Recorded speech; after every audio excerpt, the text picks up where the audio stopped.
Okay, now we're ready to take some questions on station keeping. Now that you've seen the video and heard the lecture, are there any questions? How do you know how much power to use and when? Okay, that's a good question. How much power to use? And of course, the key to good station keeping is good anticipation. You almost need to add the power the instant you see any relative change in position, either fore or aft. And the sooner that you catch the movement, the less power you'll need. So as soon as you see your airplane slipping back, that's the time to add power. It'll take a certain amount of power to stop the aft movement, and then some additional power to start it going forward. And at the time you see the airplane starting to go forward, that's the time to make the power reduction. So it takes anticipation. Another thing going here we discussed before was inertia. There's a lot of inertia, particularly with the heavier warbirds like the T-28. And if the plane, for example, is sliding aft, there'll be a definite time delay between the time that you add power before you're going to see the aft movement stop, stabilize, and start forward. Same thing when you make a power reduction.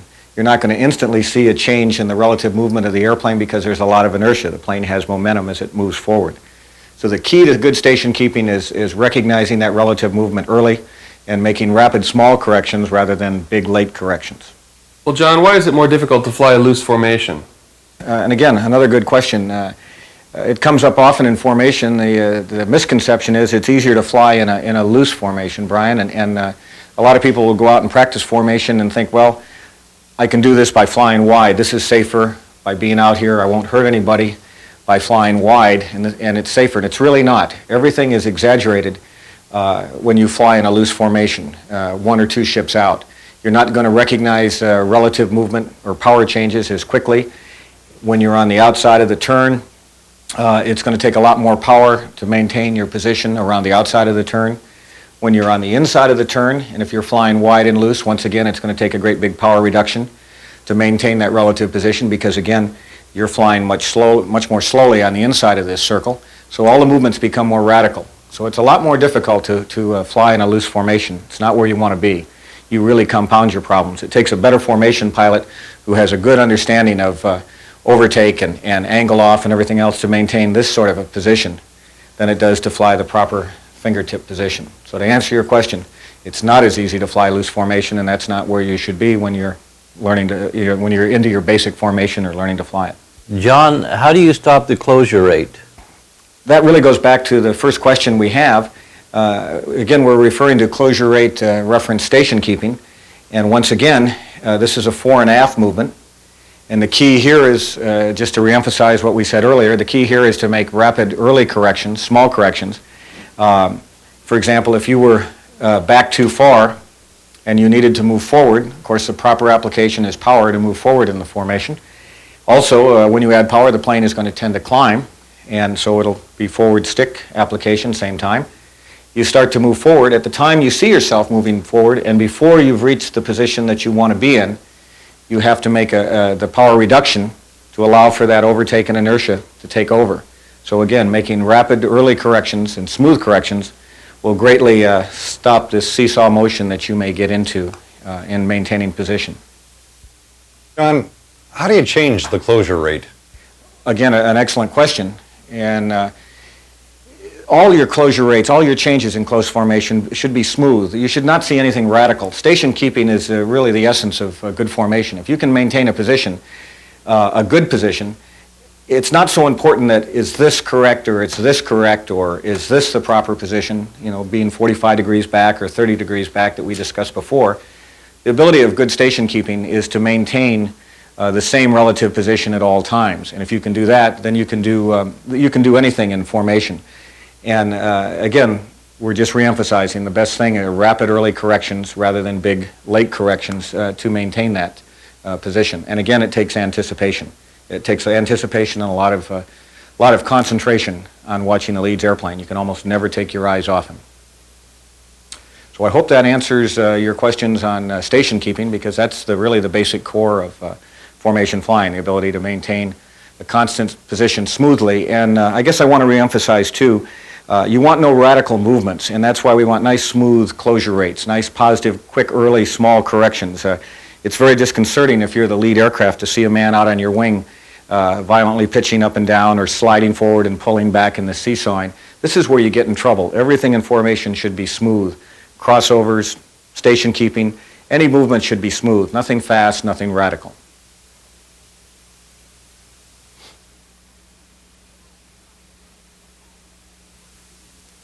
Right, next, we'd like to talk about the cross-under maneuver. This is one way to take the flight from the right wing to the left wing. It's simply what it means. We have two important signals involved with this, and I think it's worth just mentioning a little about foreship when we do, because although this film is not directed at foreship, we have two closely related signals. So, first thing you have when you do a crossover is the hand signal. How do we get our wingman, from the right wing to the left wing? The signal for that is your fist raised above your head. Right? Viewed from the side, it would look like this. This is a signal for the wingman. No movement. This is a signal for the wingman to take the other wing, for him to move back, cross over.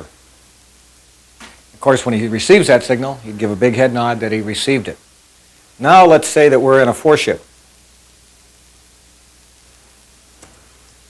And the object is to put the flight in an echelon to the right. This is fingertip strong left, and our desire is to put the element, number 3 and 4, over on the right wing. Signal for an element to cross. It's a pumping motion. Okay? So when you give this pumping signal, this is a signal for number 3 and 4. Slide around behind, come up over on the right wing and form an echelon to the right. The signal, this is a signal for the element only at all times to cross. The fist immobile is a signal for the wingman to cross. You don't want to confuse these signals. And everyone in the flight must understand the signals. Obviously, when you're a flight of 2, there's no confusion involved. But now we're in a flight of 4, and my intent, for example, might be to put my wingman over on this, to bring my wingman over here, echelon the flight to the left. His signal, and he must receive it, is a fist, meaning cross. These people, number 3 and 4, also have to know that this man is coming over, because they have to make room for him. So, the signal is given to my wingman.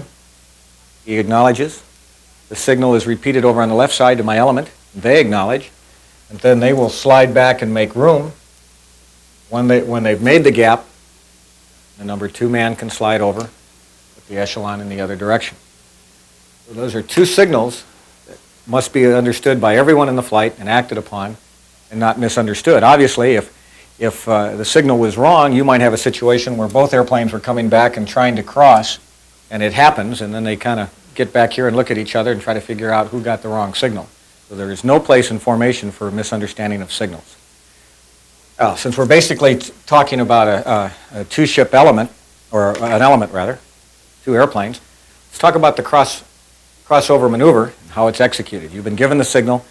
Your job is to move from the right wing to the left wing. All it entails is a smooth, fluid motion. Plane comes back, drops behind, always nose-tail clearance, never crosses under the other airplane. You don't fly under them, you always fly behind them. Come around, move up over on the other wing. Now, the way that is accomplished, the actual geometry of the maneuver, and the film is going to show this very well, but we'll relate it. As you've received the signal, you have to move back, so that requires a power reduction, but not a lot of power reduction, because remember, once you start sliding back, you have to stop it. Because if you pull too much power off, you'll just continue to fall back. So it's just a slight power reduction. Stop it by adding power again. And now you want to cross to the other side. And what you do is to move to the other side, all you do is change your heading by banking slightly. Now the airplanes are divergent in heading. He'll slide over. They'll also slide back a little because he's covering more ground.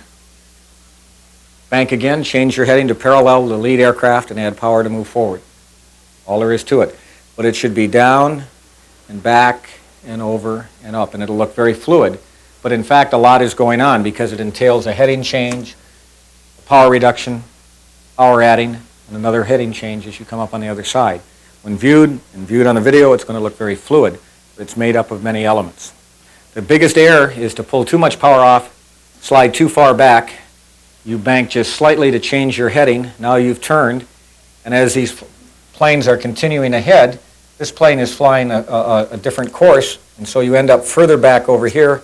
You end up getting in this suck position and taking a lot of power to drive back up over here. So it's essential that you slide back slide over, adding power so that you maintain the same distance behind, bank to parallel, move forward. That's the crossover maneuver. And we'll go to the video now to show it to you. And again, we have some excellent video that will show this maneuver in great detail.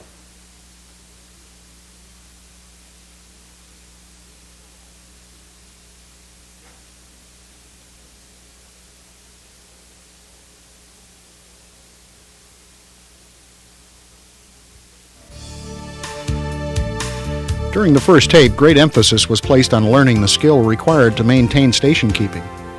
The goal of this skill is to prevent all relative motion while in position by coordinated use of all controls and prompt use of power. Once this skill is learned, and you have gained confidence in your ability, you are ready to advance your training to maneuvering around your leader's aircraft. The first maneuver covered will be cross-unders. As with other film segments, we will show the correct way first, and then demonstrate common errors encountered in the learning process. The stop-motion sequences will allow you to study the total sight picture during different portions of the maneuver.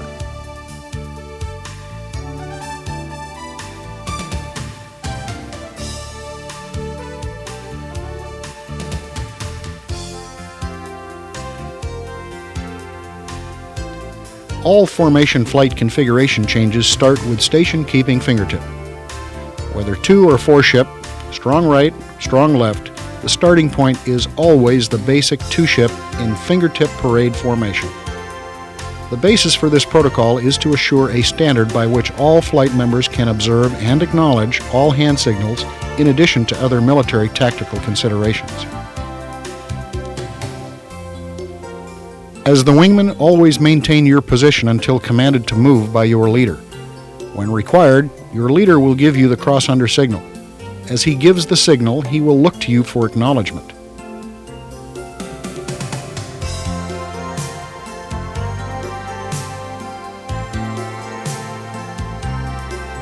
Your acknowledgement of your leader's command is an accentuated head nod. Be sure your leader is looking at you during this acknowledgement.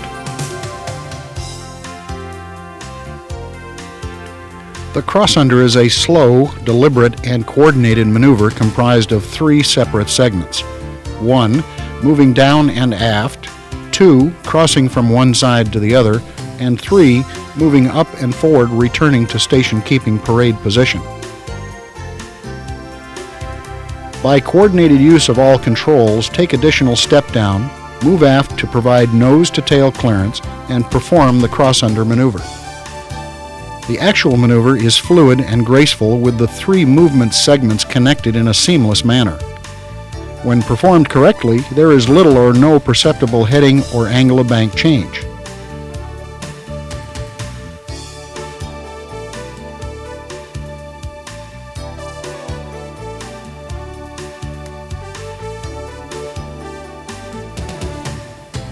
As you maneuver in formation flight, your power response to throttle movement will be greatly enhanced if you advance the RPM. In this graphic example, the wingman's engine is turning approximately 200 RPM more than his leader. Higher RPM by the wingman also lessens the chance of overboost while flying wing, especially with supercharged or turbocharged engines.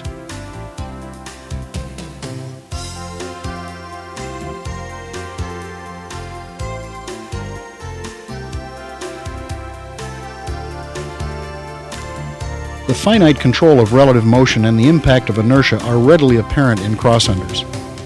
Imprecise power control will cause accelerated position changes. High rates of relative motion are difficult to stop and reverse in a limited amount of time and space. Therefore, plan the maneuver carefully and be finesseful with power control. The effects of inertia will never be more clearly demonstrated than in cross-unders.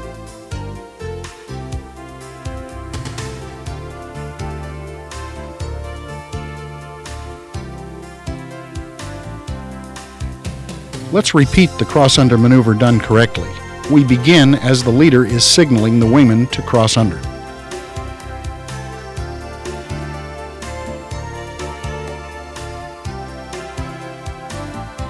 First, we slightly reduce power and use down elevator to take more step down and move aft. This is the first third of the maneuver.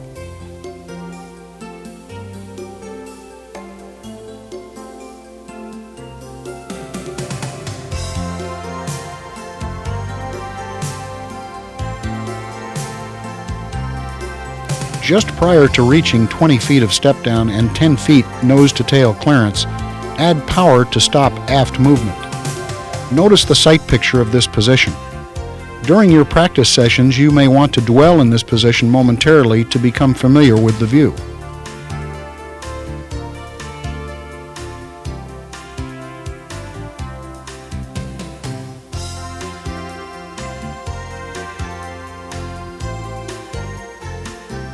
Next, make a very slight coordinated heading change towards the leader's opposite wing. This begins the second third of the maneuver. Your crossing should be smooth, slow, and deliberate. Add power as you start crossing to prevent being sucked. Once again, take note of the sight picture. You have approximately 20 feet of step down and 10 feet of nose-to-tail clearance. You are now fully crossed and preparing to move back into station keeping position on the opposite wing.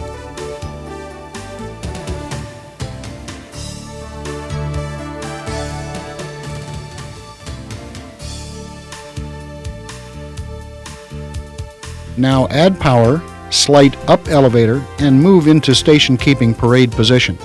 This is the last third of the maneuver.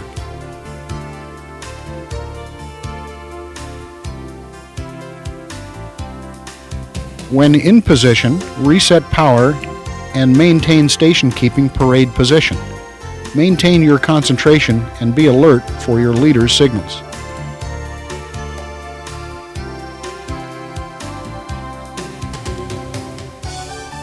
Atmospheric turbulence increases the difficulty factor and adds to the workload of the wingman flying formation.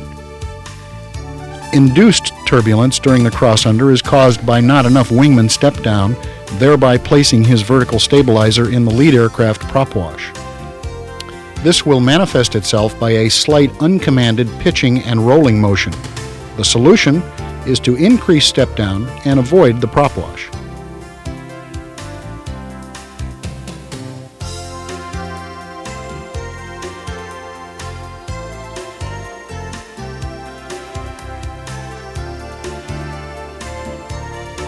Two common errors occur during cross-under maneuvers.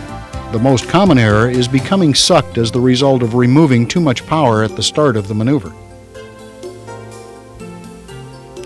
As the maneuver progresses, aircraft separation caused by the actions of initial power reduction, a heading change, and inertia needs to be compensated for by prompt power corrections. Timid or late response will result in a sucked condition and a sight picture you see developing here. The separation clues are very subtle at first. When excess separation has occurred, it will take large power changes to get back in position.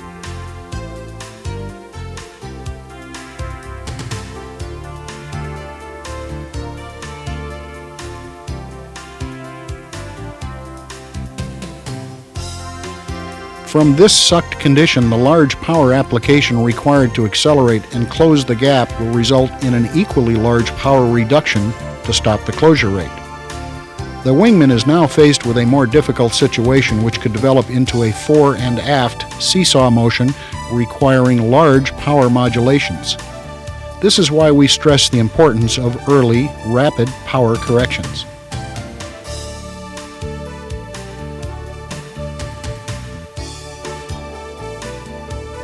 As you add power and start the closure, modulate the throttle as required to keep the rate of closure moderate. Fast closure rates are dangerous and never required. As you approach station keeping, maintain your concentration and check for balanced flight.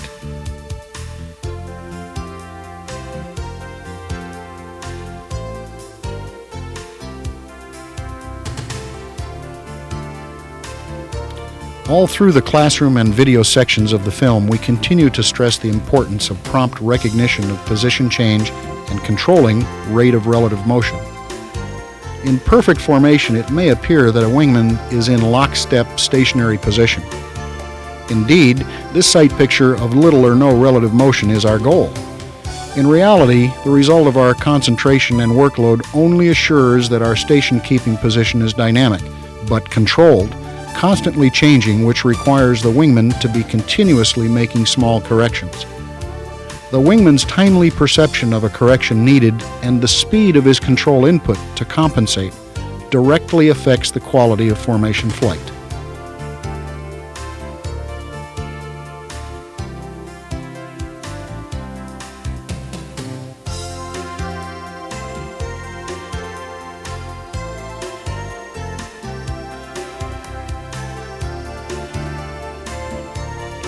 The second most common error in cross-unders is the use of excessive angle of bank, resulting in high-speed crossing rates.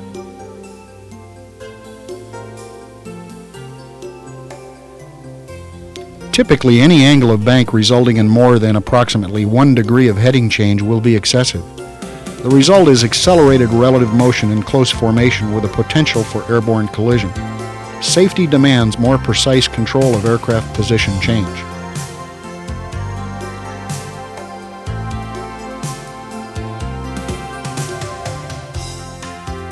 Cross-unders represent another important part of the wingman task-oriented skills. Cross-unders are the core maneuver of formation flight configuration changes. When performed correctly, they are graceful and safe.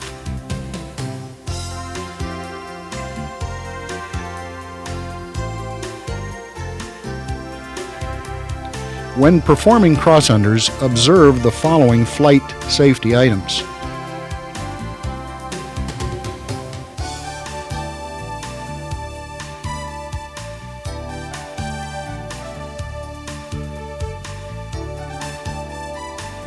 Take additional step down. Assure nose to tail clearance. Maintain your concentration. Cross smoothly and coordinated. Control relative motion.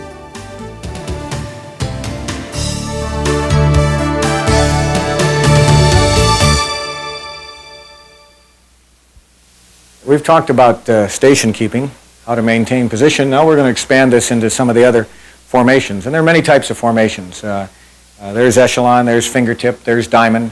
The three we're going to discuss in this block are close trail, which is, it won't entail a lot of discussion. It's a pretty easy formation to fly and has not many tactical or practical applications.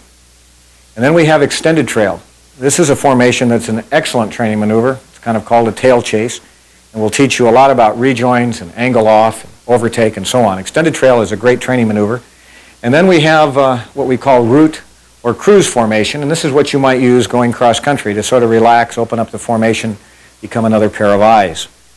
So, first off, let's talk about, since we've talked about fingertip, the next logical thing would be to talk about route formation, or en route, or cruise formation, or free cruise. If you're going cross-country and once you're out of the vicinity of the airport, it would be appropriate to widen the formation out, maybe 2 to 4 ships, and to cruise along that way cross-country. It requires less coordination on the part of the wingman to maintain that position. He'll work a little harder out there. There's some geometry that goes on when you fly too wide, but at least he doesn't have to stare and 100% at the lead aircraft, and he becomes another pair of eyes for you. To take this flight and to move it into route formation, you yaw the aircraft. This is a signal to move out. And the lead, or the wingman then, would move out 2 to 4 ships and continue in formation that way. Now, if this flight goes into a turn to the left, obviously he's got to fly a great big circle to maintain that position, and so it's called free cruise. To maintain that position, he'd cut a little to the inside of the turn. He's free to maneuver out here on the wing. He doesn't have to maintain a precise position. This isn't a parade formation. This is kind of same way, same day, another pair of eyes, a way to get cross-country.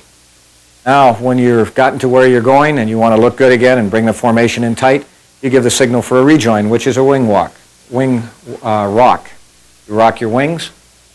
That's the signal for you to move up the line and back into your normal fingertip position. That's route formation. That's all it is, a way to go cross country. The next one that we'll talk about is close trail. As I mentioned, close trail has no practical application, but it's a very easy position to fly. The signal to get into close trail is a gentle porpoise of the airplane, and I mean gentle porpoise. For the lead, this means go into trail formation. Upon receiving that signal, wingman merely moves behind and below the lead aircraft.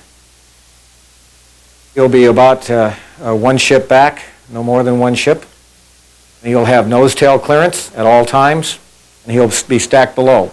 How low? Low enough that you're out of his wake turbulence. If you're too high, your vertical fin will be up in his wake and you'll feel it buzzing. So the proper position is well stacked down. Obviously, from a safety point of view, this is important also. If the number one airplane ever had a problem or an engine problem and his engine quit, if you were stacked too high before you could even react, you'd be into him.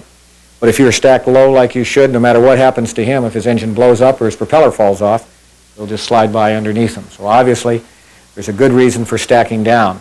Very easy position to maintain because the airplane ahead of you merely becomes a giant attitude indicator, and you merely parallel his position at all times. You're very maneuverable. You can clear the sky ahead of him, and you maintain this position.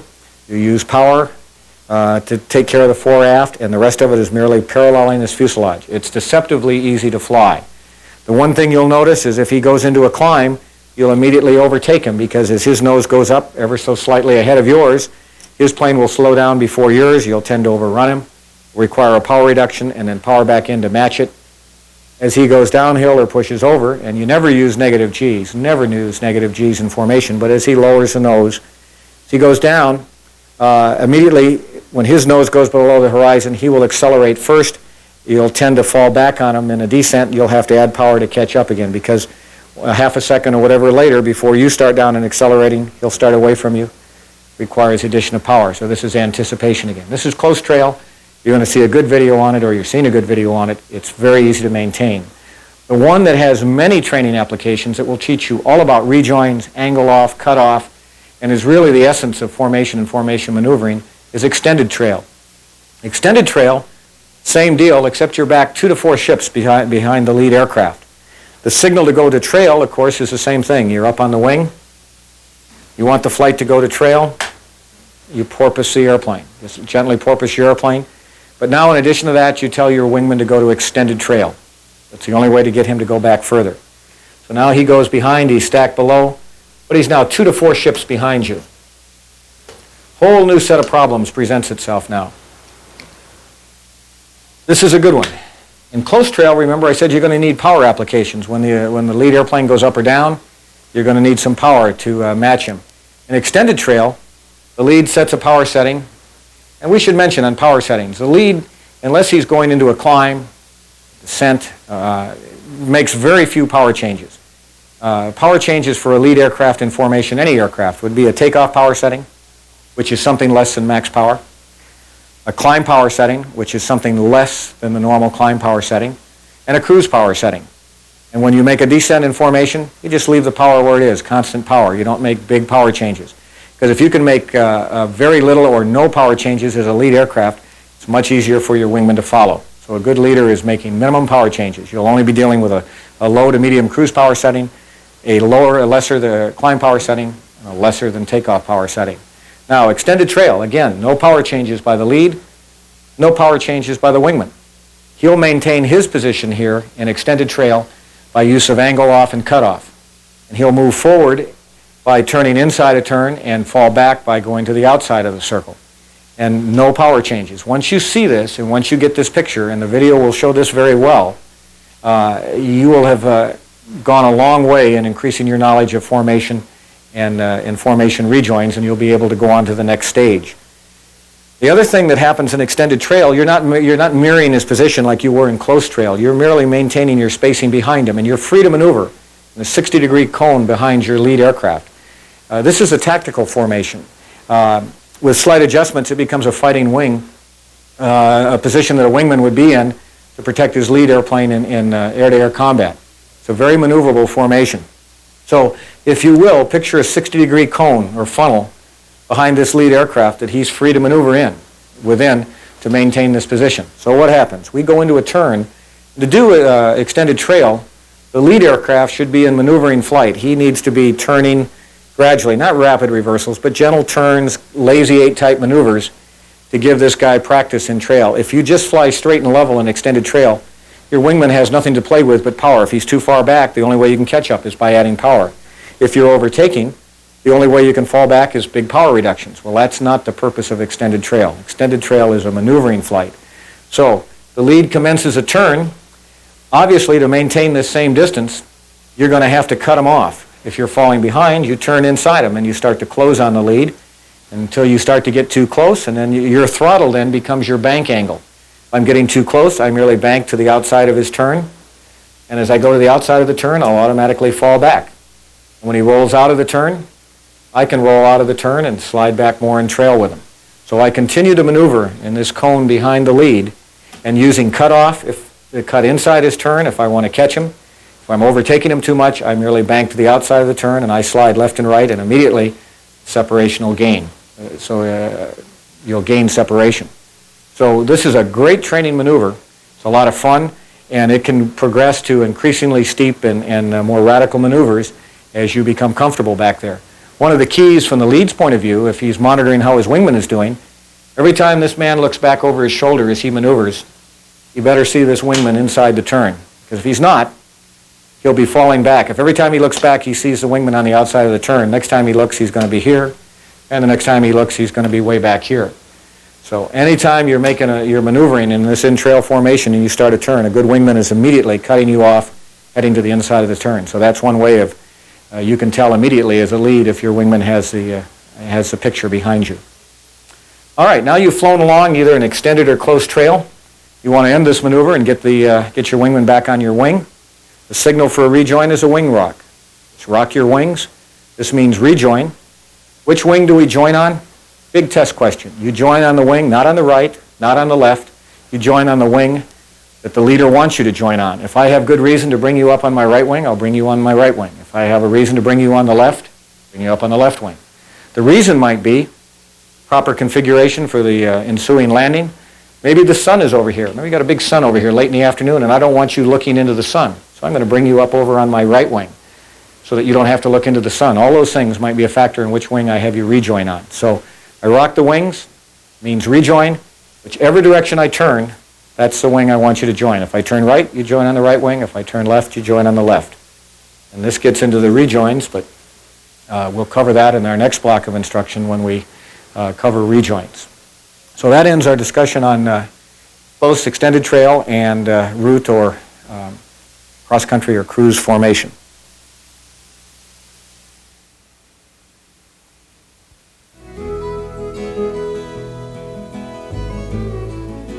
To master the skill of adjusting your position in extended trail or cruise tail chase, you must first be able to visualize and understand the geometry of the maneuver. If your radius of turn is smaller than your leader, your nose-to-tail distance will decrease. If your radius of turn is larger than your leader, your nose-to-tail distance will increase.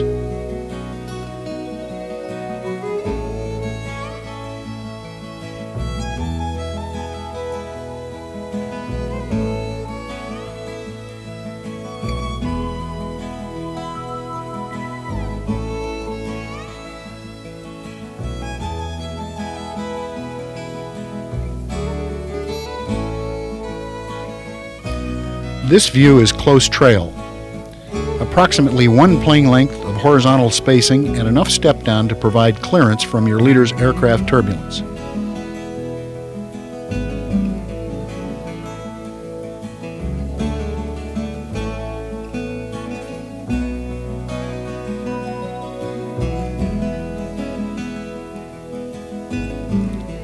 As this maneuver progresses, we are demonstrating this simple concept.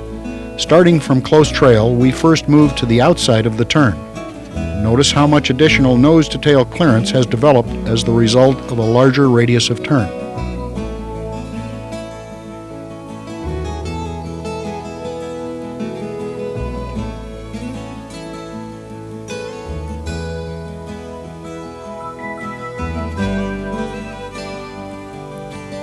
From this point, the wingman needs to decrease his radius of turn to less than his leader's radius of turn. The effect of this decreasing radius of turn by the wingman is an increase in airspeed relative to his leader without a power change. This will result in a closure rate on the lead aircraft.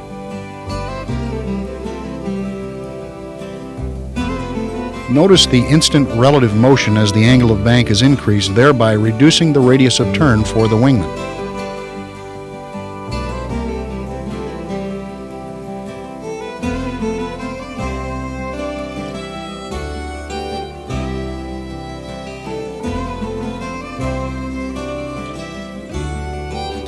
In comparison to relative aircraft position change as the result of power, with inertia causing a delayed reaction, the geometric effect of radius of turn yields instant relative motion.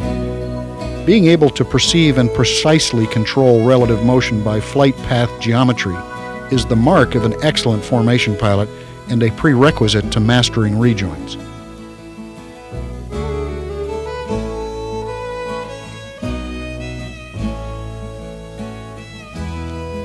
Continued bracketing from the inside to the outside of your leader's flight path, only stopping in trail when nose-to-tail clearance is correct, is a valuable training maneuver to sharpen your skill and perception of this method to control relative motion.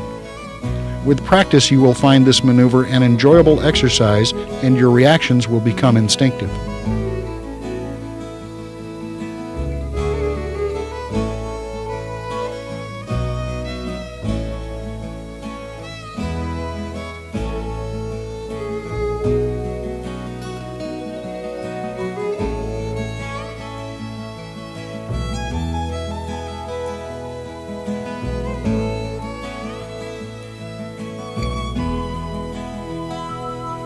Once proper nose-to-tail clearance has been established, the wingman must realign his flight path with his leader to stop relative motion.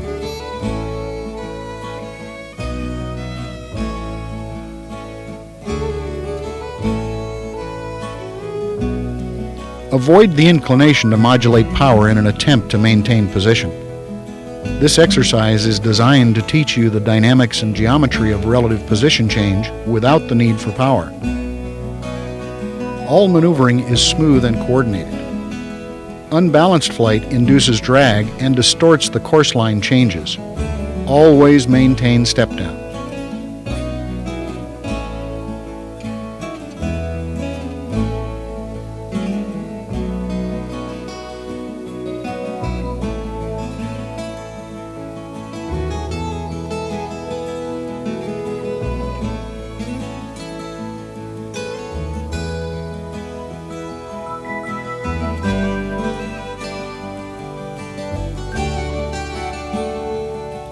Let's fly through a 5-minute segment of extended trail flight, incorporating all of the dynamic aspects of the maneuver.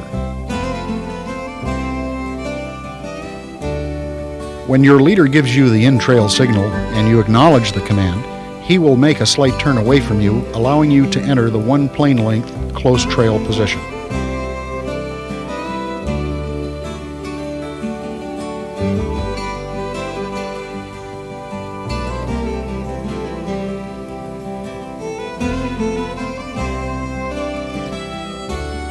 When in position, the wingman calls "two's in," or as appropriate for flight position. The leader will then make a radio command for the flight "go" to extended trail. Each flight member will then acknowledge the call.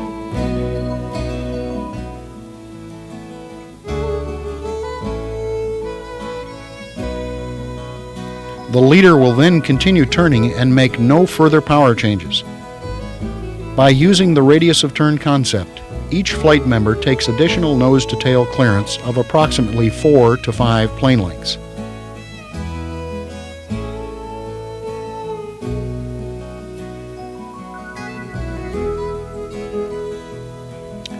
Extended trail flight gives the wingman an opportunity to freely maneuver in a 60-degree cone behind the leader to maintain nose-to-tail clearance. The maneuvering cone is circular, which means nose-to-tail clearance is changed by angle of bank horizontally or pitch angle vertically relative to your leader's flight path.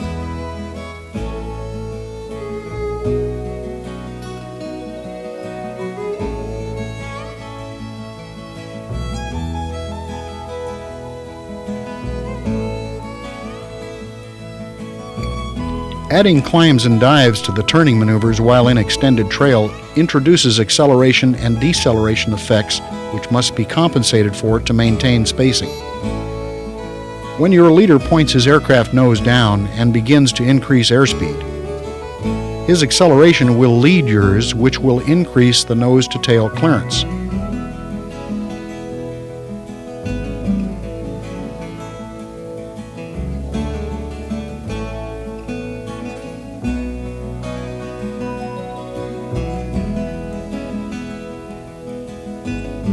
When your leader points his aircraft nose up, your deceleration will lag his, which will cause the nose-to-tail clearance to decrease. At the bottom of the steep descent maneuver, when your leader is reversing flight path, if you fail to use sufficient up elevator in addition to radius of turn cutoff, you will fall out of extended trail spacing.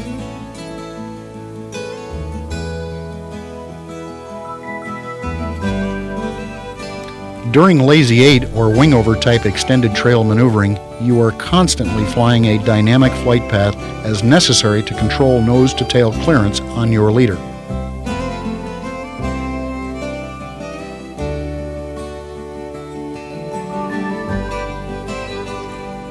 The extended trail maneuver is comprised of all the individual aircraft control elements which must be mastered to become a safe formation pilot. Practicing and mastering the skills required in extended trail will add to your understanding of the formation flight concept.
When extended trail maneuvering is complete, your leader will command the flight to rejoin with a wing rock signal and then commence a turn.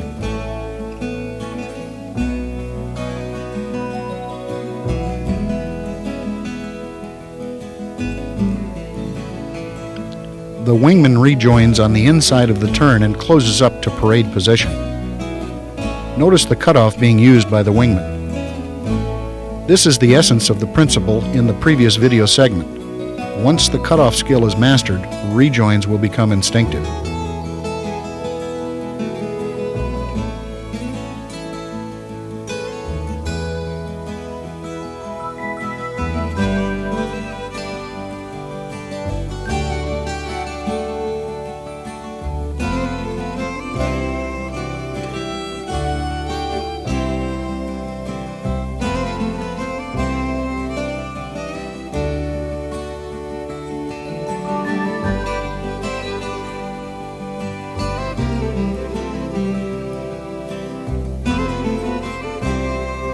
When practicing extended trail maneuvering, always observe the following flight safety items.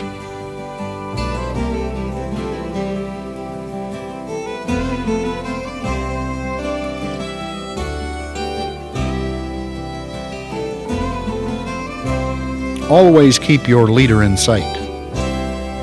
Control relative motion. Maintain proper nose-to-tail clearance. Do not exceed maximum aircraft G loading. Maintain your level of concentration. Always maintain proper step down.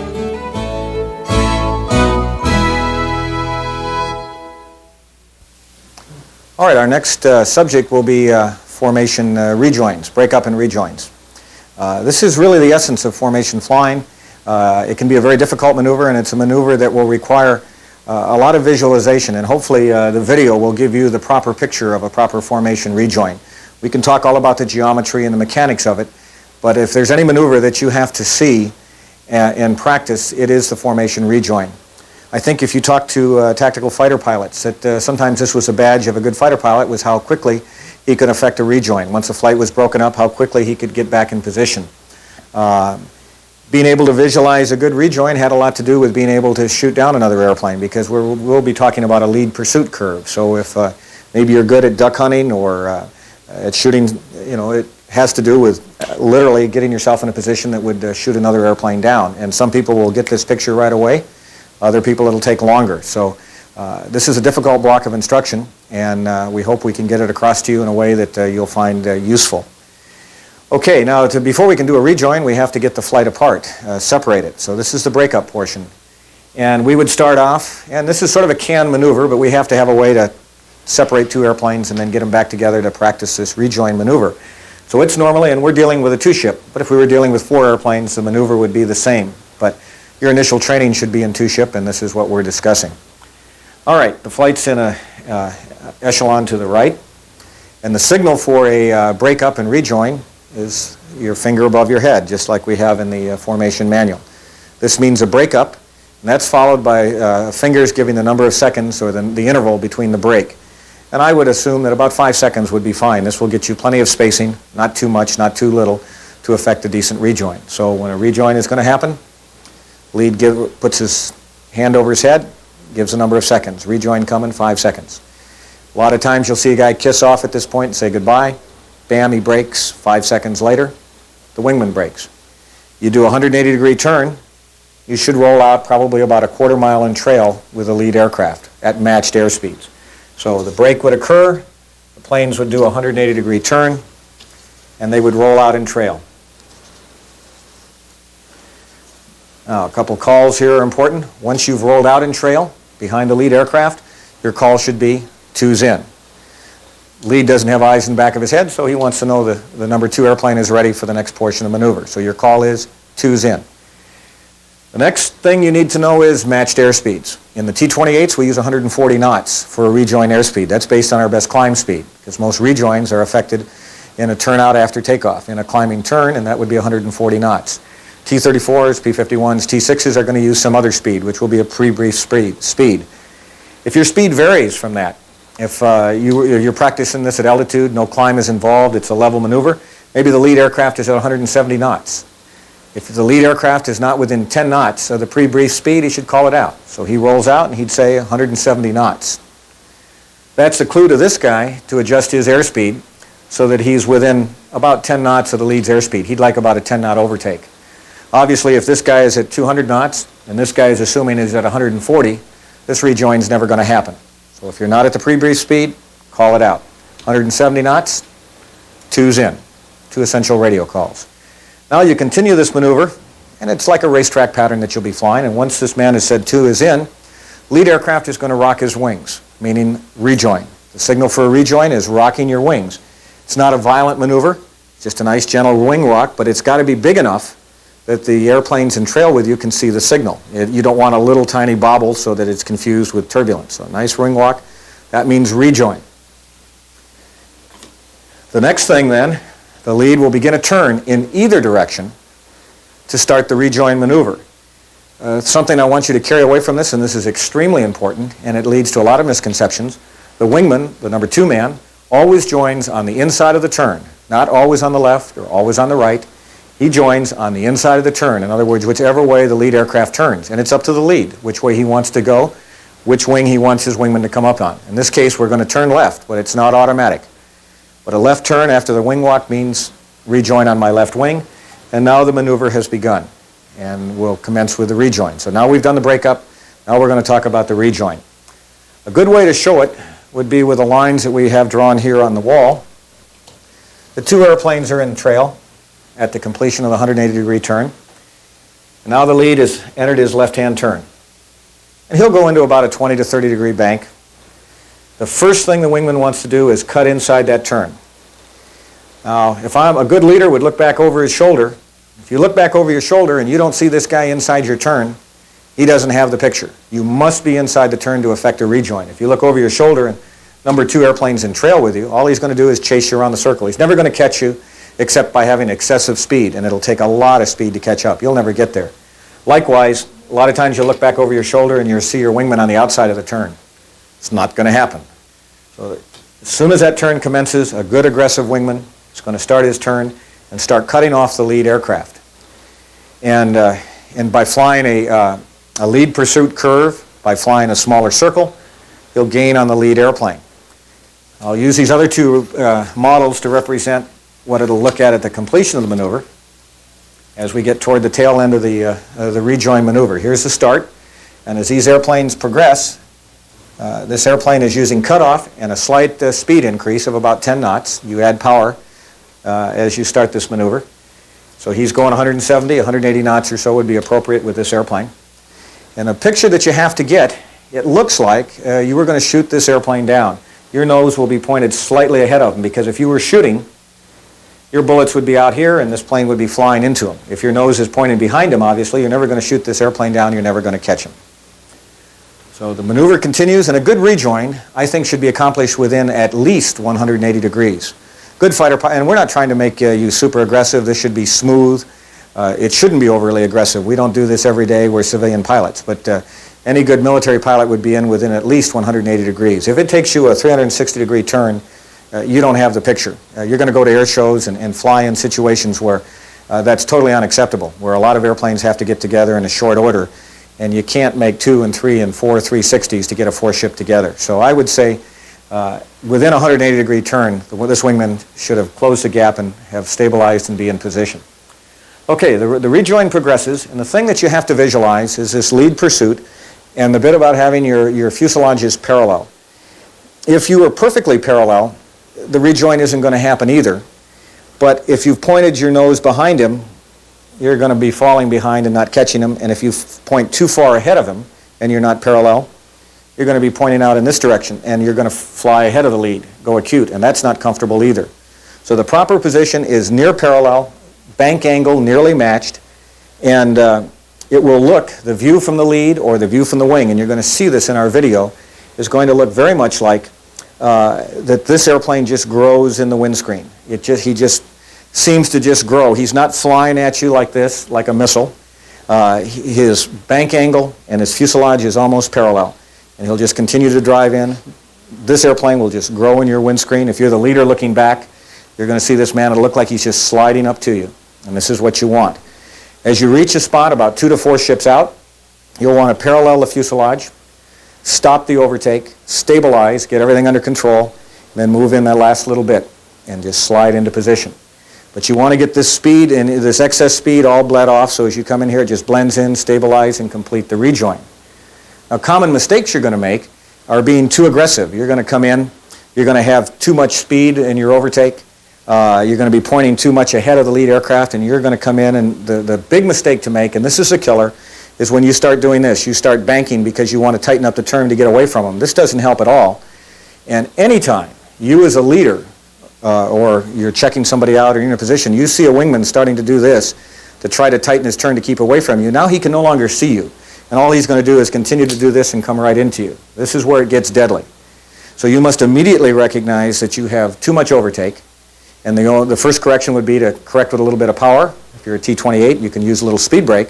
But eventually, if you see the rejoin going too fast, what you have to immediately recognize is overshoot, bank, slide to the outside of the turn, take out your energy out here on the outside, stabilize, slide back to the inside, and complete the rejoin. You never correct an overshoot by banking more steeply, going belly up so you can't see your lead.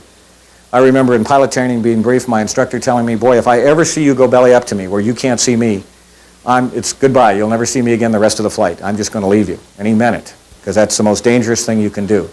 So you must recognize an overshoot, correct for it early. And this is why, again, it's important that you relatively have your speeds matched. If you know the lead's at 170, you don't want to be at 200. And so this speed call is relatively important. So as the rejoin is going, when you're out here at a quarter of a mile and an eighth of a mile, you won't see a gross overtake. Everything looks fine. Then you get into a couple hundred yards, and then, wow, you see this plane rapidly growing in your windscreen. You won't see this horrendous overtake until it's too close. And then no amount of power reduction or speed brake is going to compensate for it, and your only thing is to take it to the outside, stabilize, come back in. So that's the overshoot. The undershoot is normally what you'll get into with a first-timer who's being under-aggressive, who's being too slow to get in. He'll get out here, and he'll point too much in trail. He'll tend to slip in trail with the lead airplane. Instead of getting inside of the turn, he'll tend to chase him around the outside of a circle in what we would call a tail chase. You just stagnate back here. Or maybe he makes a good rejoin, he has it going nice, and then he rolls out in parallels, 5, 6, 7 ships out here, and then just stops. All overtake stops. You don't see this guy growing. And then it just takes a whole bunch of power to drive back up the line to get into position. And that's called being sucked or falling in trail with your lead aircraft. And once that happens, the only way to affect that rejoin again is get the airplane out here, get inside the turn, reestablish the lead pursuit, come on up this line, stabilize a couple of ships out, and make your last move in. A good exercise to practice, and we show it on the video, is to be able to slide in and out on this line. You'll hear an instructor. And again, this rejoin is a visual maneuver. You have to see it and feel it in your bones. We can talk about the geometry all day long, but you have to see the picture. Once it is, it's almost intuitive. You'll instinctively do the right thing. But back on this rejoin, we talk about a line, and there's about a 45-degree imaginary line extending back from the lead aircraft. And this is the line that you want to get into. You're in trail. The lead has rocked his wings, started a bank, meaning he wants to rejoin on the right wing. You've turned inside that, and you pull your airplane forward. You have a little bit of overtake, and now you're on this 45-degree line. And once you're there, it will appear that the airplane just slides up that line, and he has a little extra speed and a slight mismatch in fuselages, comes up to about 2 ships out, parallels the fuselage, and continues it. You want an exercise to practice this, to see what this means, sliding in and out on the line. And you do this just with bank angle. You're not using power. You're just varying the bank. Is fly a normal fingertip position and just slide out. Just bank your airplane a little. Your headings diverge, just like we did on our crossovers, and your plane will just slide out and back. It'll slide down the line. You want to come back in, just bank towards your leader. Now you have converging headings and a little bit of power because you're coming up the line.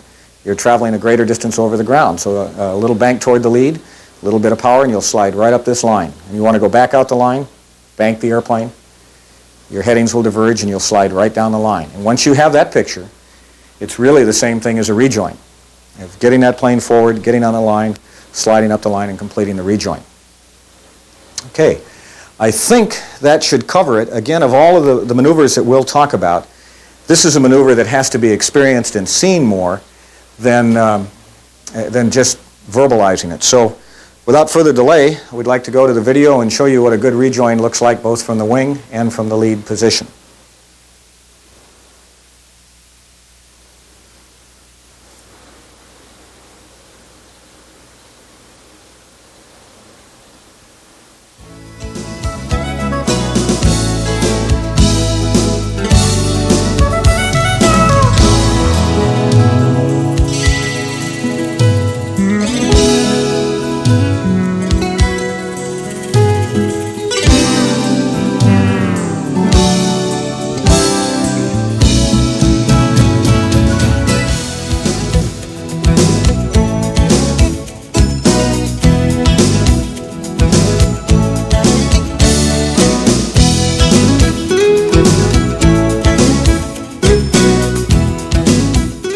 This training session will demonstrate the breakup and rejoin maneuver, which is comprised of 3 separate segments.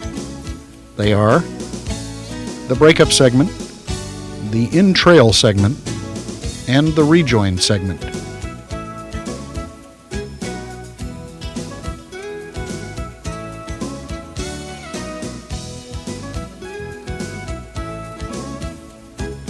From station keeping parade flight, your leader will give you the breakup signal and interval.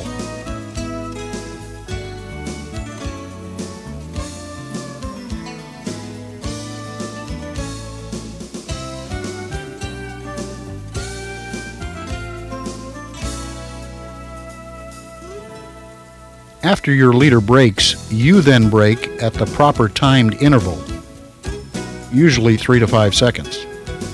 your leader will commence a 180-degree turn at a 45-degree angle of bank.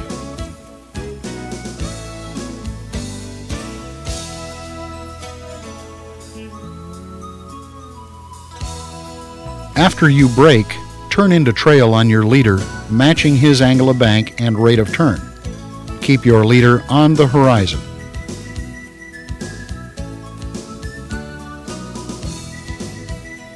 Roll out in trail on your leader approximately 1,000 feet astern at the same altitude. Add power as necessary to return to pre-briefed airspeed and then broadcast 2's in.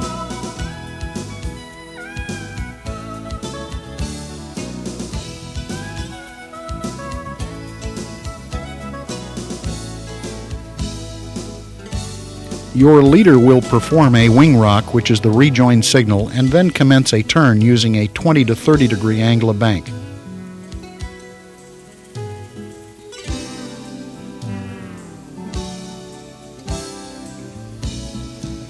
When your leader turns out of column, begin your turn at a greater rate of roll and angle of bank as necessary to turn inside your leader's radius of turn.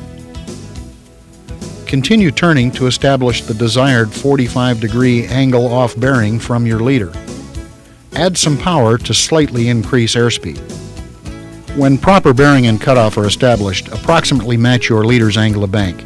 Increase or decrease your angle of bank during the rejoin maneuver as necessary to maintain the desired 45-degree angle off and converging course.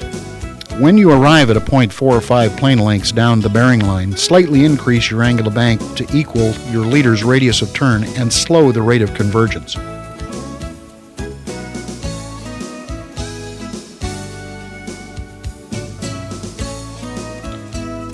By coordinated use of the controls and power, proceed up the bearing line to the station-keeping parade position. When you reach the proper parade position, your leader will roll wings level. As wingman, your objective should be to effect a rejoin in no more than 180 degrees of turn.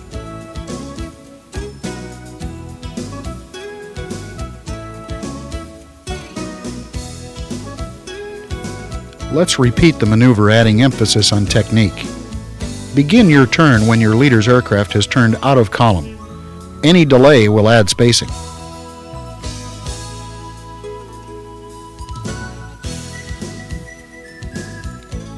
As you turn inside your leader's radius of turn for the 45-degree bearing line, look for a wing chord's width of sky between your leader's outboard wing trailing edge and the leading edge of his vertical stabilizer. In most low-wing propeller aircraft, this will approximate the 45-degree bearing line. If you are too low or sucked, no sky will be visible.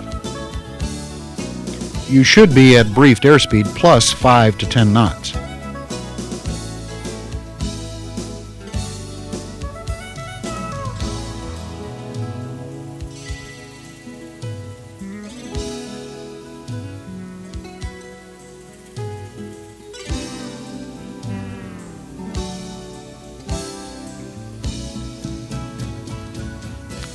Once on the line, if proper position and cutoff have been established, your leader's aircraft will appear to be relatively stationary, only growing in size. Use power as required in the last part of the join-up to stay on the bearing line.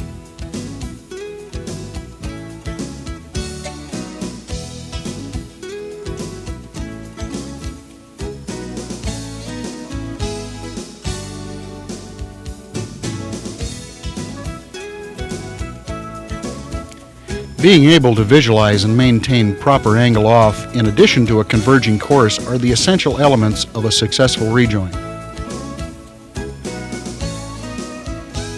As wingman, if you lag on the 45-degree bearing line or do not maintain a converging course, you will become sucked.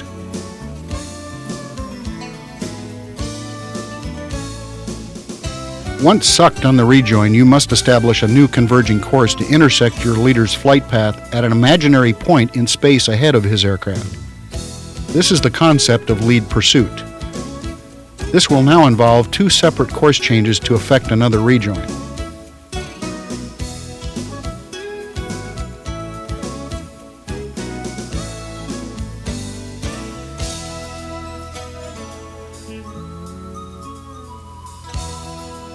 To establish a new intercept, once again turn inside your leader's radius of turn and join the 45-degree bearing line.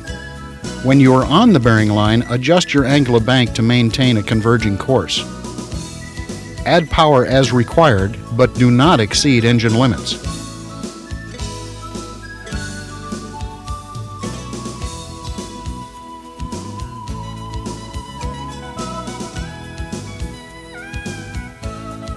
The opposite of a sucked rejoin is acute. This is when the wingman is on a bearing line of less than 45 degrees. The usual result of an acute rejoin is an excessive closure rate and an overshoot.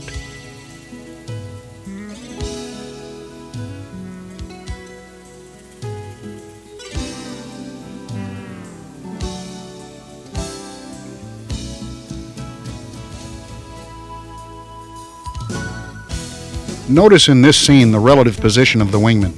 He is well ahead of the 45-degree bearing line, almost line abreast.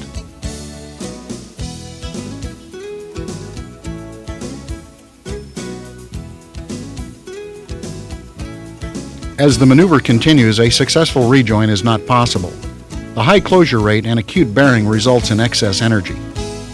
The safe and mandatory response to an overshoot condition during a rejoin is the underrun procedure. When you as a wingman see an excessive closure rate as the result of an acute rejoin or too great a converging course, take additional step down on your leader and fly wide astern to dissipate your excess energy. Never go belly up to your leader.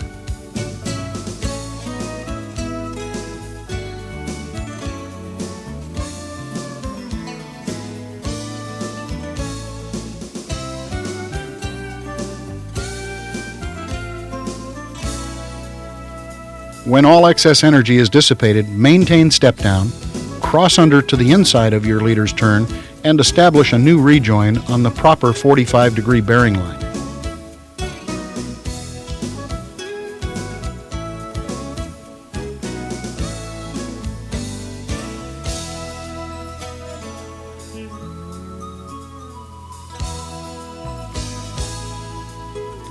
Like all formation exercises, breakups and rejoins take practice to master.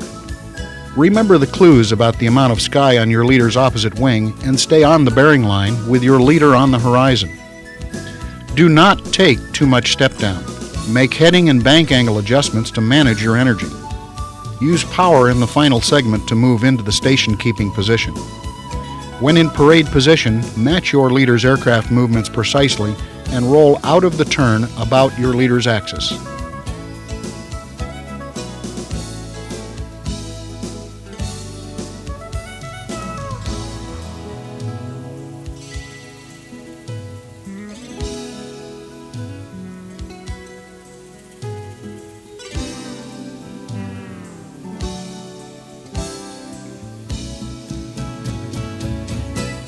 When performing breakup and rejoin maneuvers, always observe the following flight safety items.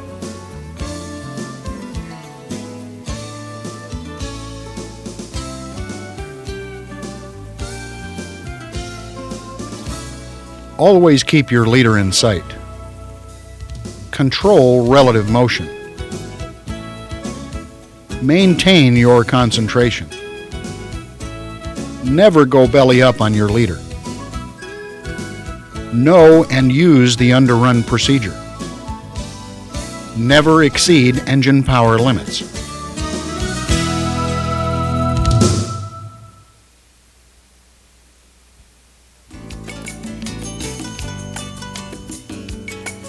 Hand signals provide a method of silent communications within a section or division.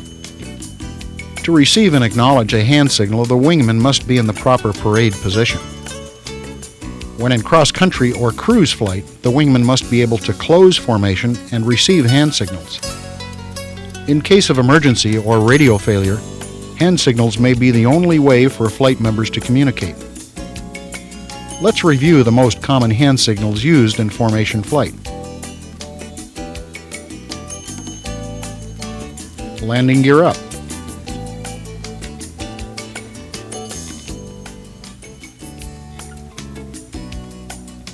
Execution.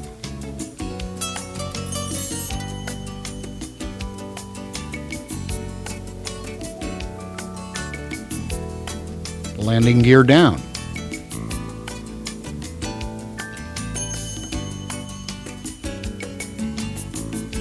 Execution.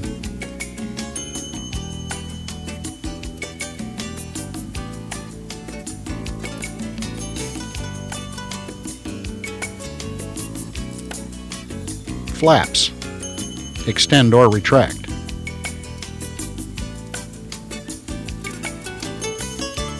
Execution.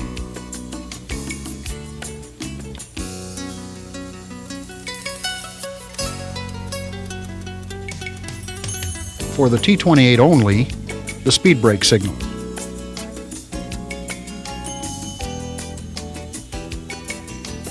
Execution.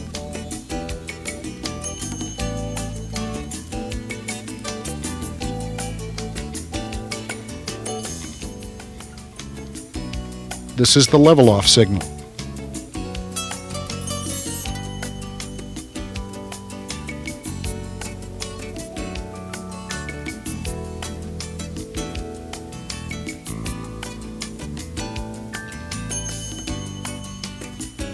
This is the reduced power signal.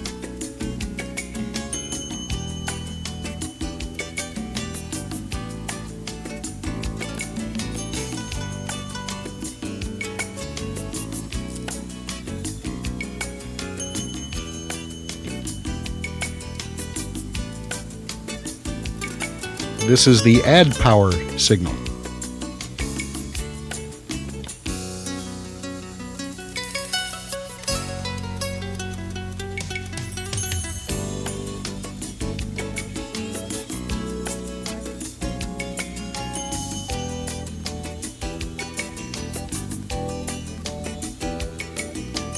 This is the climb signal.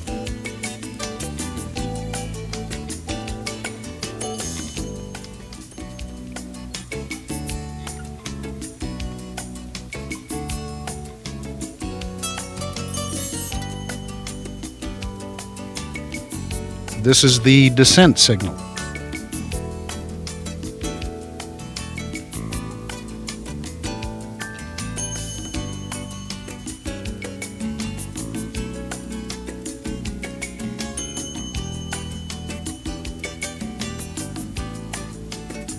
This is the wingman crossunder signal. The arm is held at 90 degrees and stationary.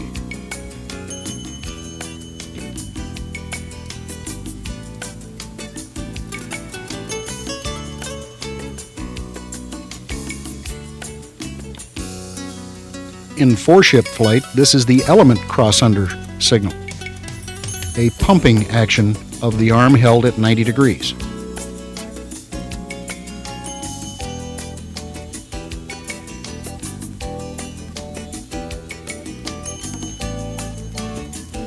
This is the HEFO or emergency signal.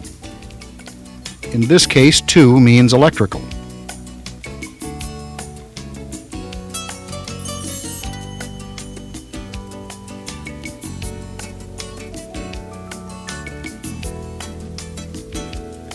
This is the radio frequency change. The leader is signaling to go to channel 1.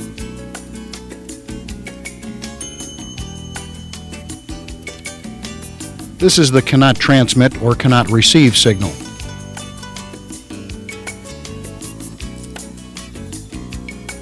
This is the lead change signal, always initiated and commanded by the leader. This is the wingman acknowledgement of the lead change. When accepted, the wingman must take the lead.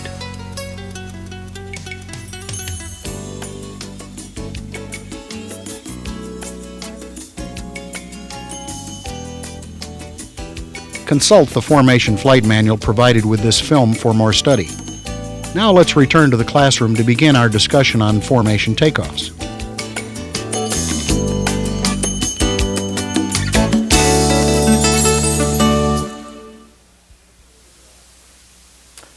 Next maneuver that we're going to describe is the formation takeoff. I think you're going to find that this is one of the more challenging and maybe one of the more enjoyable maneuvers that you'll accomplish in formation.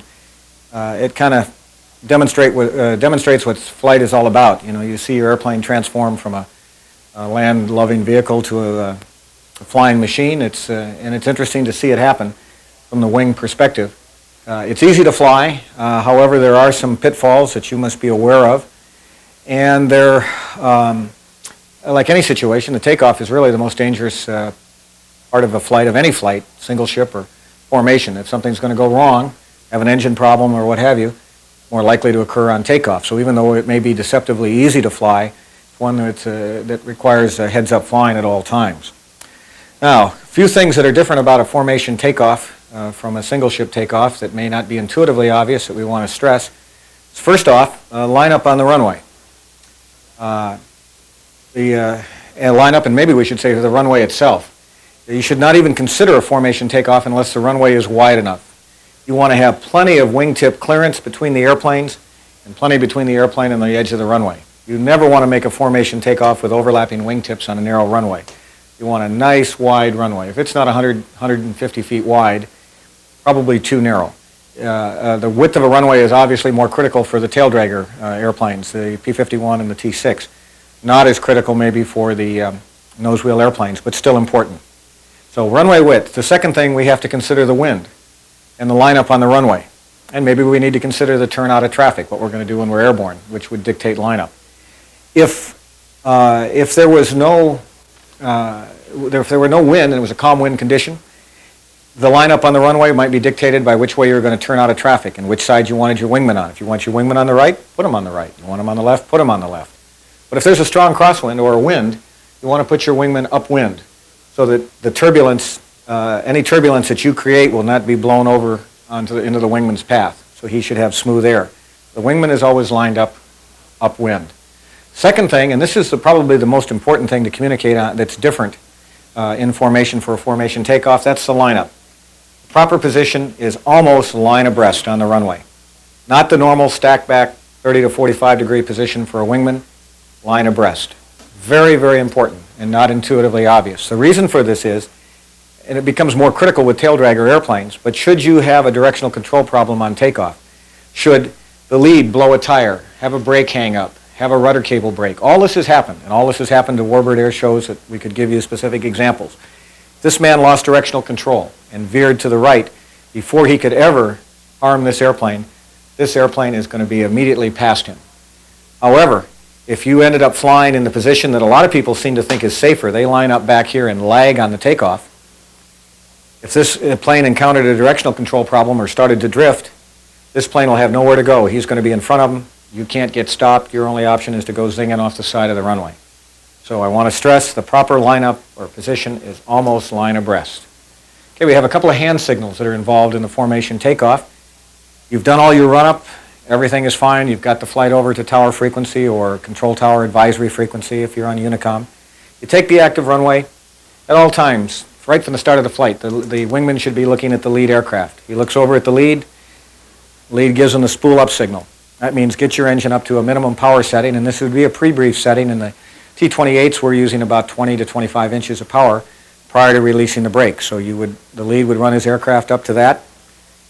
Wingman will look down, make his last check to make sure all his instruments are good, because this is your last chance to check temperatures and pressures and so on before you roll. Your head's down, you check it, you set your power at the pre-brief power setting, then you bring your head up and look over at the lead aircraft. The lead looks at his wingman, makes sure he has his attention, signals, watch me, nods his head, that's brake release. Okay? The roll begins. The lead then very gently adds power up to the predetermined takeoff power setting. And it should take about 3 to 5 seconds, just 1, 2, 3, 4, 5, and the power is set. Remember, the lead aircraft cannot go to the full takeoff power. If your airplane, for example, a T-28 can go to 52 inches, or 50 inches recommended, we would recommend then that the lead aircraft only go to 44 or 45 inches to give plenty power advantage to the wingman to maintain his position. So he has about a 5-inch advantage to play with to maintain that position. And down the runway you go, and you match your fore and aft movement. If you're falling behind, you add throttle to keep up with him, and you should match his acceleration. If you're starting to overrun him, I would recommend that a slight tap on the brakes, not a power reduction. Match it, and as you go down the runway, and the lead in this case should make a very smooth rotation, maybe hold the plane down a little longer than normal, but I shouldn't say longer than normal, just hold the stick in the takeoff attitude and let the plane fly off. Not an abrupt rotation, don't pull it in the air. Just a very gentle rotation, and the wingman should match it. You'll leave the ground together. And the wingman is going to be farther forward than he's normally used to, but once he's airborne, then the lead should look back at his wingman, look back over his shoulder, make sure that his wingman is airborne, that you're safely airborne, safely climbing, safe airspeed, and then comes the gear up signal. The gear up signal is the thumb, and the execution is a head nod, and it has to be done slowly and deliberately, because it takes time for the wingman who's flying and maintaining position to reach over, grab the gear handle, and bring it up. So you're safely airborne. You make sure that your wingman is in the air. Gear up. Now, gear comes up together. You slide in position. You're in just normal formation. Once you've reached a safe altitude and a safe airspeed, there's no hurry in this first power reduction, probably about 1,000 feet, and once you've reached your best climb speed, you give the signal, which is a courtesy signal only, that you're bringing your plane back to climb power. Bring your RPM and your manifold pressure and your RPM back to the climb power setting. Again, if your normal climb power setting is 36 inches as the lead, for example in the T-28, you might come back to about 32 inches to give your wingman a good 4 inches to play with, or a power advantage over the normal climb power setting. That's all there is to a formation takeoff. One other thing that needs to be covered when we're talking about formation takeoffs, and this particularly relates to the air shows and the air shows we fly, for example, at Oshkosh, or when there are multiple planes lined up on the runway, and that's the abort situation. It's very critical. A lot of things can go wrong on takeoff. Tire, engine problems, whatever. If you have an encounter or reason to abort in flight, call out your call sign and say that you're aborting and stay on your side of the runway. So if lead was aborting, say cog lead is aborting, throttle back, 2 just continues his takeoff roll. The other man in the flight should not try to stay with the lead. If the lead says I'm aborting, just continue your takeoff, make a normal takeoff. He gets his airplane under control, rolls to the end of the runway and clears the runway so that subsequent elements and flights behind him can roll. Don't stop dead on the runway unless you have no other option. If 2 is aborting, same thing. Cog 2 is aborting, get your airplane under control, clear the runway, lead continues with his takeoff. So, again, picture is worth 1,000 words, and we have some excellent video that will show you what a proper formation takeoff should look like.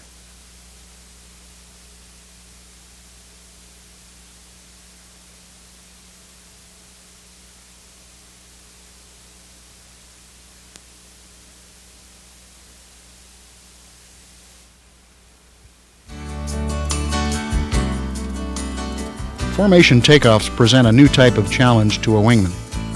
During the formation takeoff, all conditions and forces are in a state of change as both aircraft change power, accelerate, and transition to flight.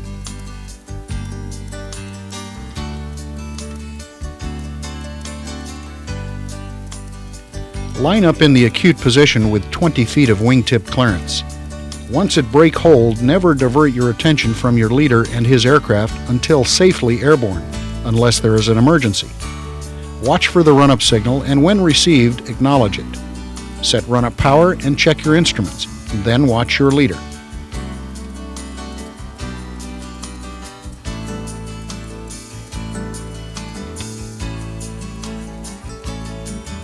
When your leader gives the head nod and commences the roll, add power as necessary to match your leader's rate of acceleration.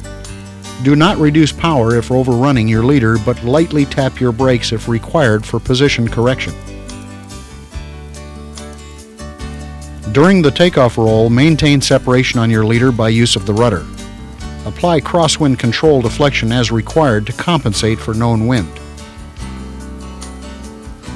As with other segments of formation flight, formation takeoffs present unique visual clues which you are required to interpret in order to maintain position. Your leader's rotation and deck angle change will be subtle. By observing his nose strut extension, you can equal his longitudinal axis and match his liftoff sequence. If you do not match his deck angle, your acceleration rate will change relative to your leader.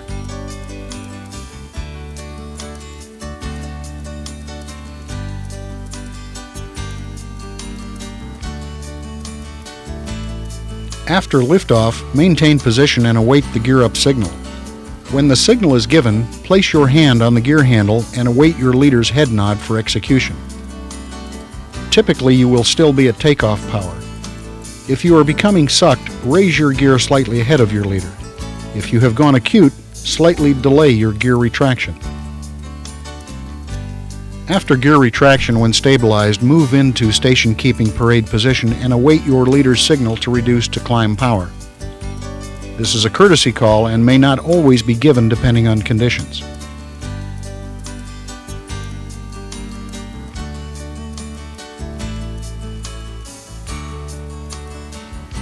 The formation takeoff is an advanced formation flying skill and takes a great deal of concentration. The control of relative motion on a timely basis is never more apparent than on a formation takeoff. Practice, practice, practice, and a good leader are essential to safe formation takeoffs.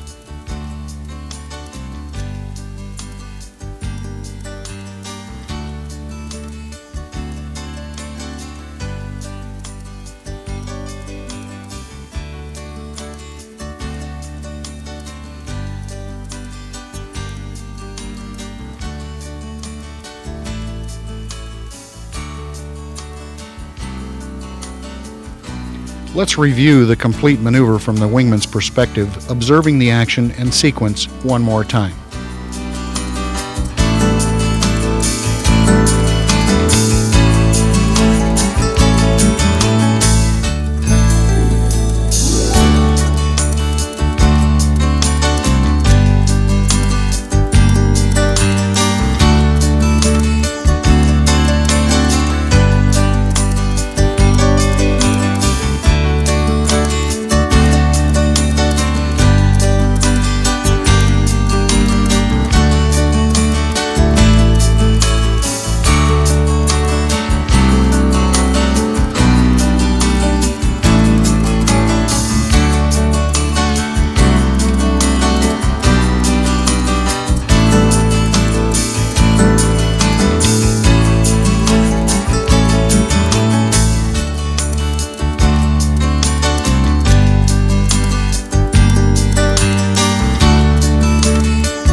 During formation takeoffs, observe the following flight safety items.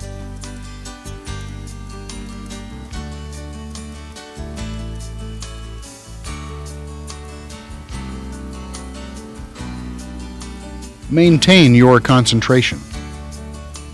Keep your eyes on your leader. Maintain an acute position on takeoff. Maintain 20 feet wingtip spacing during takeoff roll. Rotate with your leader. Lift off the deck with your leader.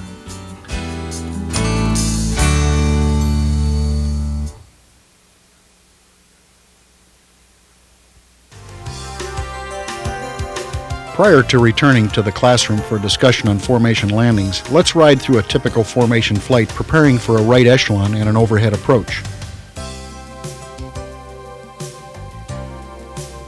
At some point approximately 3 miles from the airport, your leader will configure the flight to right echelon.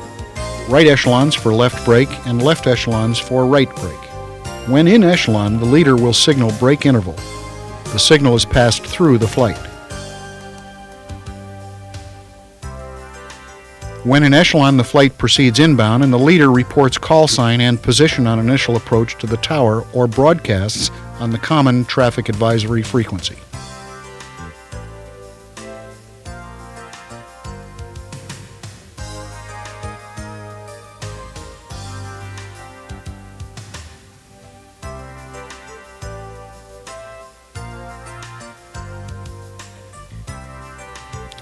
The leader brakes and each flight member brakes an interval and takes their own spacing.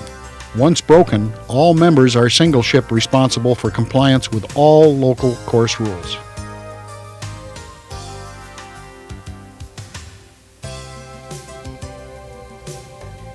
If runway width permits, staggered landings on each side of center line are encouraged. However, on narrow runways, each flight member must assure adequate spacing to prevent overrunning the member ahead. Normal spacing would be 5 to 10 seconds. Plan your landing in the touchdown zone and never land long.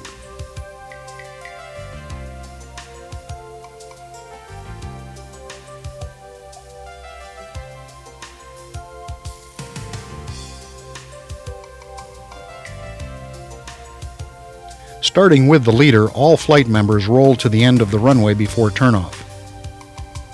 Never turn off early. This will prevent a potential collision.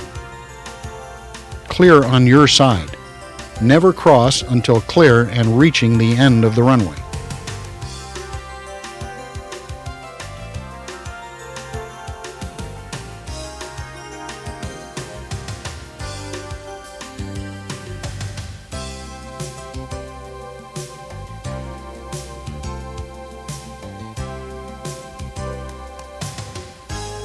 The leader will clear the duty runway and hold on the taxiway. When the last flight member is clear of the active and in trail, he calls 4's in. The leader will then commence taxi to the ramp.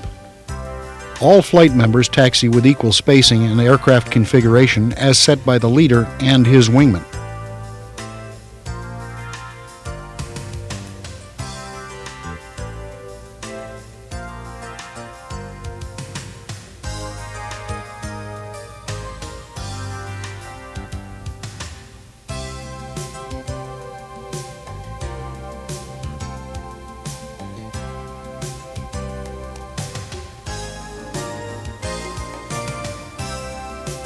Now let's return to class for the lecture on formation landings.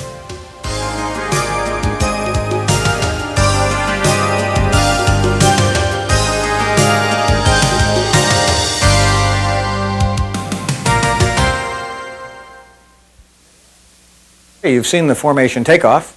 The next logical extension is the formation landing. Once again, relatively easy maneuver, but requires a lot of concentration. It will seem maybe more challenging than it really is, but it requires that you pay attention. There are some pitfalls that we want to stress, and a couple of good, hard, and fast rules that we would want to get across. The first thing, again, would be that you have a runway of adequate width, and length. You don't want to be making formation landings on a short runway, or if there's an emergency with your airplane or any problem with your airplane, obviously you'd probably rather land single ship. But the main thing is you want a nice wide runway. In addition, you would need to consider the wind, and for the same reason you would position your wingman on the upwind side of the flight. Another consideration, if you're flying normally a formation landing with an element is made out of a long straight-in approach.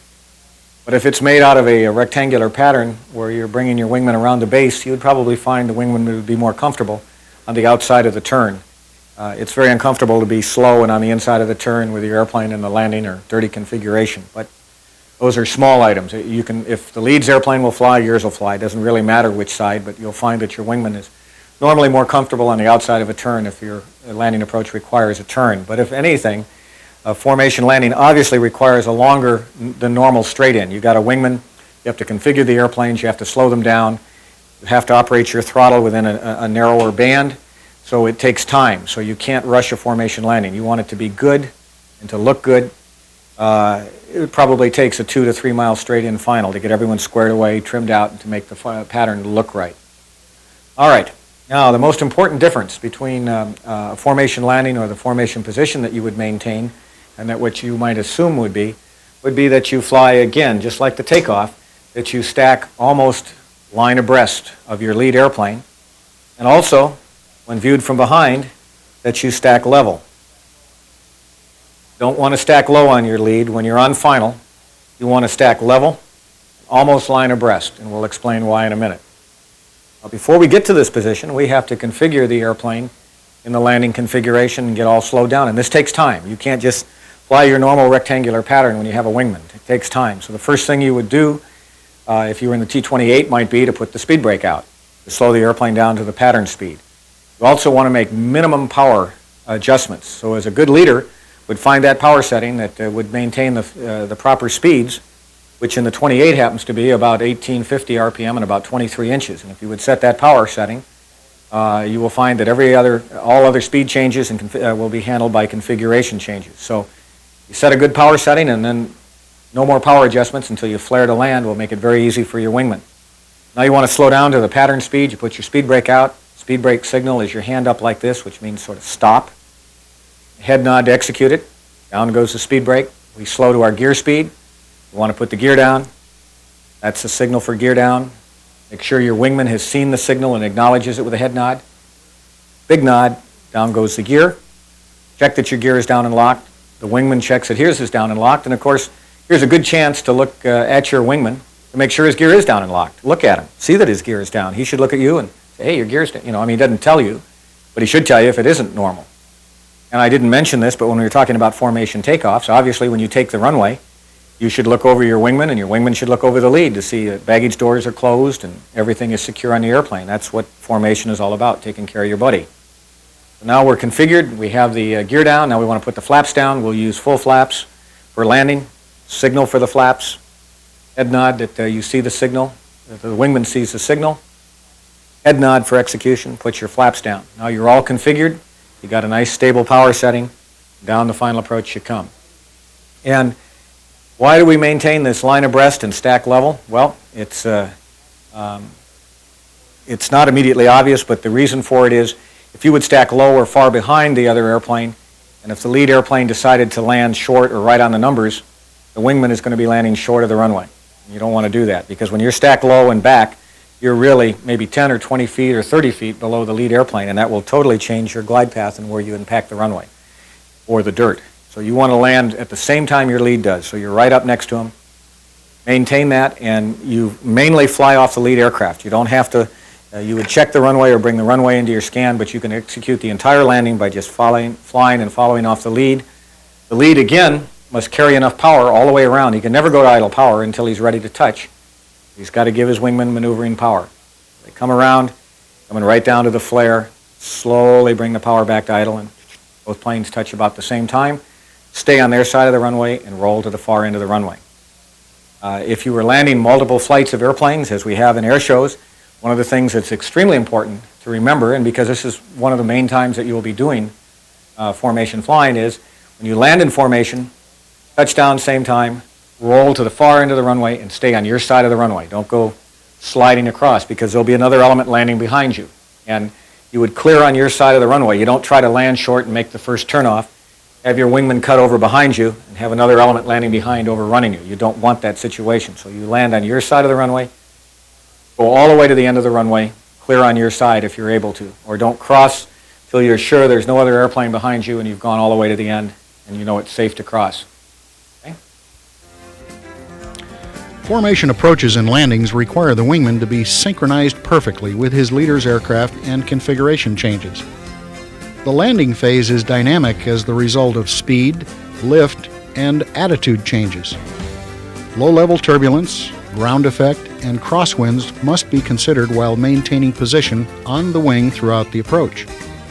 Let's review the formation landing from the wingman's perspective, step by step.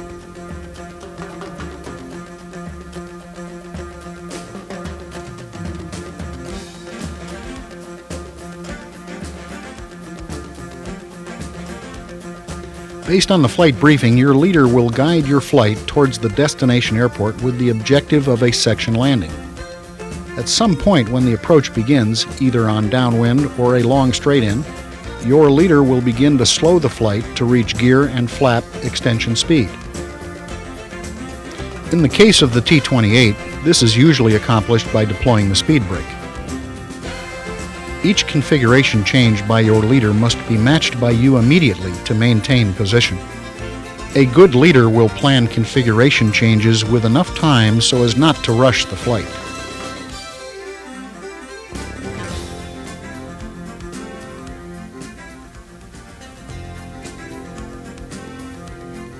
When gear speed is reached and the flight pattern position is correct, your leader will signal gear down and will pause momentarily, then extend his gear simultaneous with a head nod.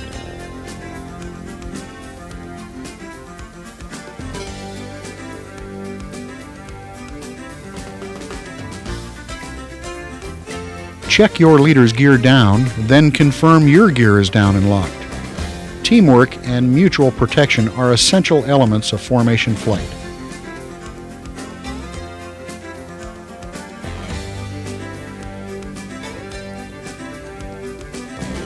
Be prepared for flap extension next.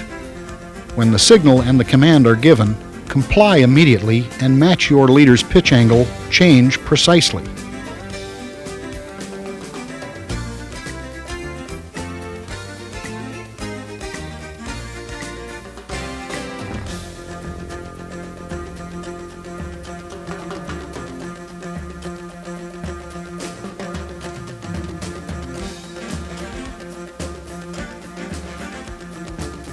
The leader is expected to constantly critique the flight and instruct if necessary. Shown here is wing overlap and stack low by the wingman.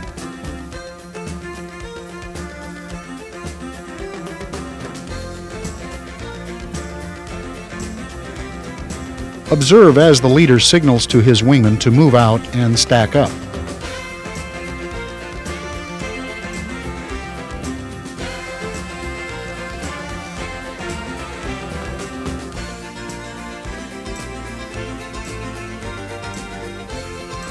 When the wingman reaches proper position and is established, the leader returns his concentration to the approach.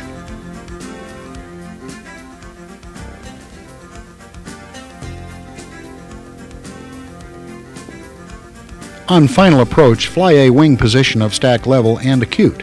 Spacing should be approximately 10 feet between wingtips.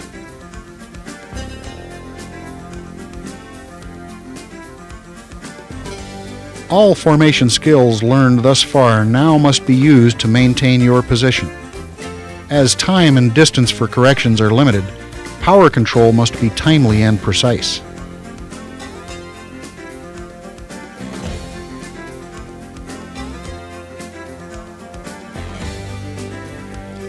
As the flight approaches the landing threshold, begin a cross-check of the runway and confirm that your spacing will guide you to your side of the runway.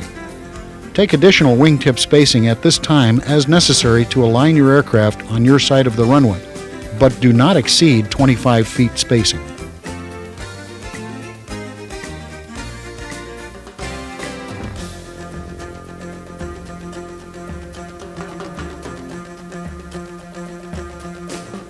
Your leader will be flying a nominal 2 1/2 degree glide path with an aim point 1,000 feet down the runway. Power and descent angle will provide a slightly higher approach speed than a single ship landing. Maintain concentration and fly the proper wing position on your leader through flare and touchdown. Do not overbrake on rollout to maintain position. Maintain wingtip spacing and directional control with the rudder.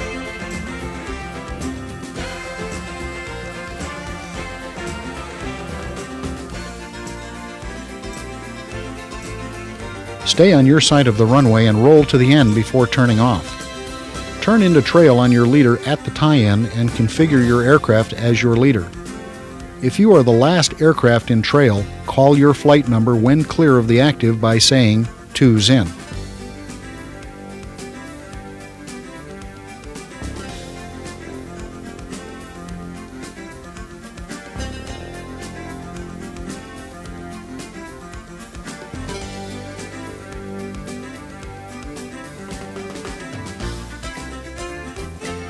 Your practice, perseverance, and concentration are now paying off in your ability to maintain position precisely during all the configuration changes. The approach and landing phase offers no luxury of time for missed commands or misunderstandings. If you miss a configuration command, you will break formation and most likely not have time and distance to reestablish position. A wingman who can consistently maintain position during formation approaches and landing has learned his skill well.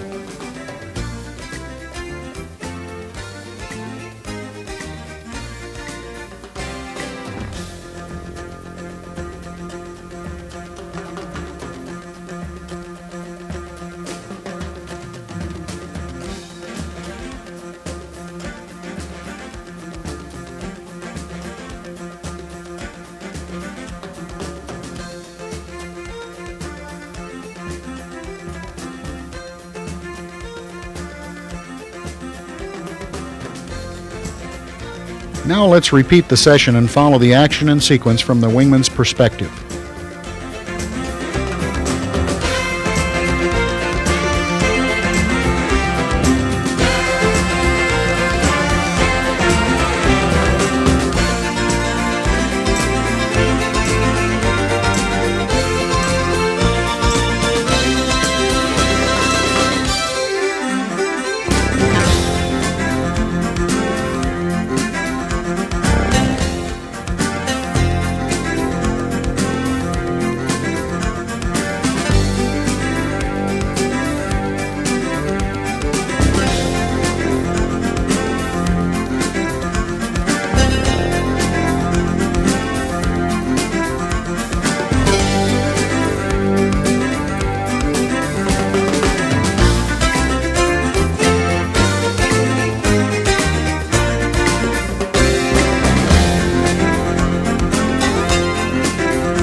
During formation landings, always observe the following flight safety items.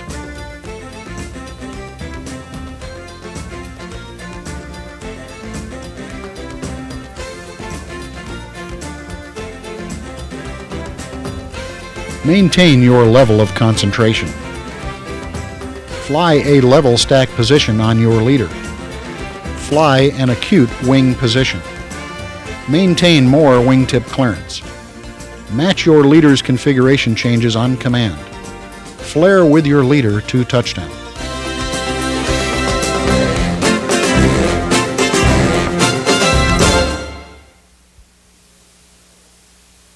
We sincerely hope that you've enjoyed our film on the art of formation flying, and that you found this helpful and a good introduction into the basics of two-ship formation.